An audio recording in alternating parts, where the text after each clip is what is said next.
नमस्कार सर।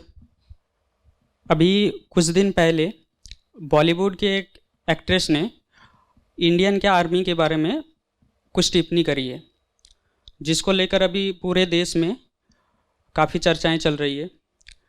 जब मैंने उनको करीब से देखा तो उस पर दो पक्ष उभर कर सामने आए। पहला जो पक्ष है, उनका इंडियन आर्मी के प्रति काफ़ी सम्मान है।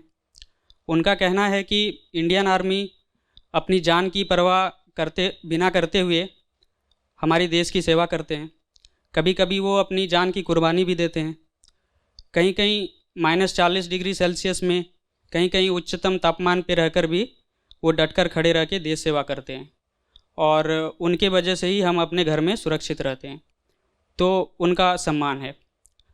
और जो दूसरा पक्ष है, उनका कहना है कि इंडियन आर्मी भी बाकी सरकारी जॉब की तरह एक जॉब ही है, जिस पर उनको एक अच्छी तनख्वाह भी मिलती है, पेंशन इत्यादि भी मिलती है।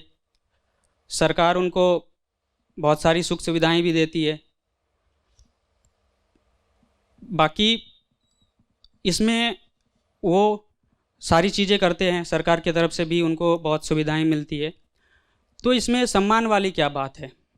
बाकी लोग जैसे जॉब कर रहे हैं तो वो भी अपना जॉब ही कर रहे हैं। तो इन दो पक्षों के बीच मैं थोड़ा असमंजस में हूँ कि वाकई में सत्यता क्या है, थोड़ा सा स्पष्ट करें। देखो, सेना की नौकरी में बिल्कुल ठीक बात है, तनख्वाह भी मिलती है, पेंशन भी मिलती है, और कुछ लोग शायद ये भी कह सकते हैं कि उनको जब युद्ध काल नहीं होता तो उतना काम भी नहीं करना पड़ता है जितना बाकी नौकरियों में लोगों को करना पड़ता है आमतौर पर। ये सब कहा जा सकता है और ये बातें ठीक हैं बिल्कुल। लेकिन इसमें एक बात और भी है कि कोई नौकरी आपके सामने शुरू से ही ये संभावना लेकर नहीं आती है कि उसमें आपकी जान भी जा सकती है। यह संभावना रहती भी है तो बहुत कम।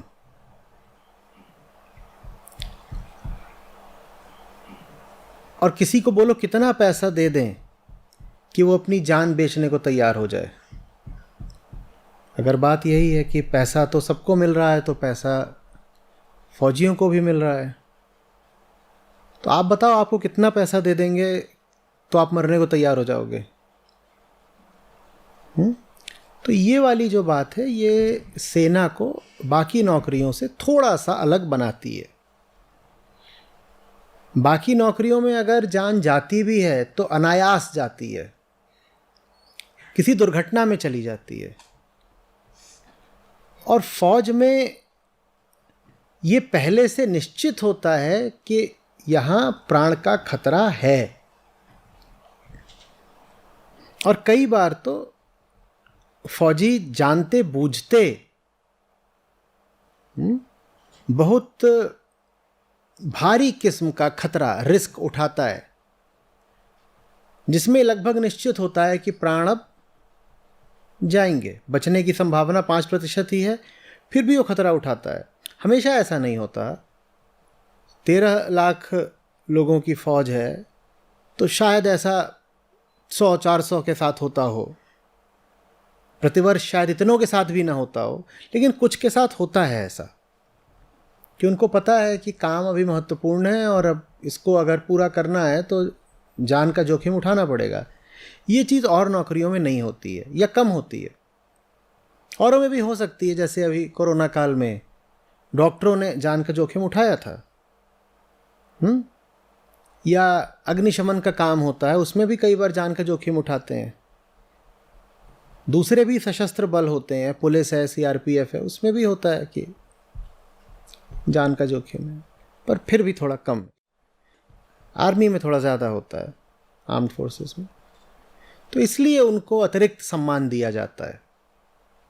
और मुझे लगता है कि ये बात न्याय संगत है कि एक साधारण नौकरी से फौज की नौकरी को थोड़ा अधिक महत्व और सम्मान मिले।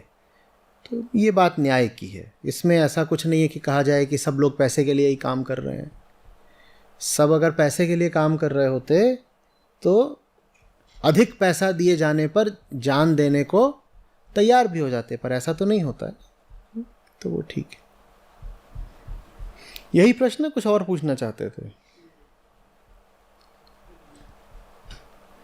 देखो, इसको आध्यात्मिक दृष्टि से अगर समझोगे तो ऐसे आएगी बात कि जब हम अभिमानों की बात करते हैं, उन विषयों की बात करते हैं जिससे अहंकार को तादात्म्य होता है, तो सबसे पहला और सबसे घनिष्ठ आइडेंटिफिकेशन तादात्म्य अहंकार का किससे होता है? शरीर से ना, होता है ना। तो कोई भी ऐसा काम जिसमें व्यक्ति शरीर की ही बाजी लगाने को तैयार हो जाए, वो थोड़ा सा महत्वपूर्ण, विशिष्ट, स्पेशल हो जाता है ना। क्योंकि आदमी सब कुछ छोड़ने को तैयार हो जाता है, शरीर छोड़ने को कौन तैयार होता है? मरने को कौन तैयार होता है? ये बात हम अध्यात्म में भी जानते हैं, अहम देहास्मि यही कहते रहते हैं। तो इसलिए फौजी को मैं नहीं कह रहा हूं कि भगवान बना लो, मैं नहीं कह रहा हूं कि वो कोई गलती कर रहा हो तो उंगली मत उठाओ, मैं नहीं कह रहा हूं कि फौज में भ्रष्टाचार है तो भी उसको छिपाओ, लेकिन ये कहना न्याय संगत नहीं है कि जैसे बाकी नौकरियां हैं वैसे ही फौज की नौकरी है। थोड़ा अंतर है।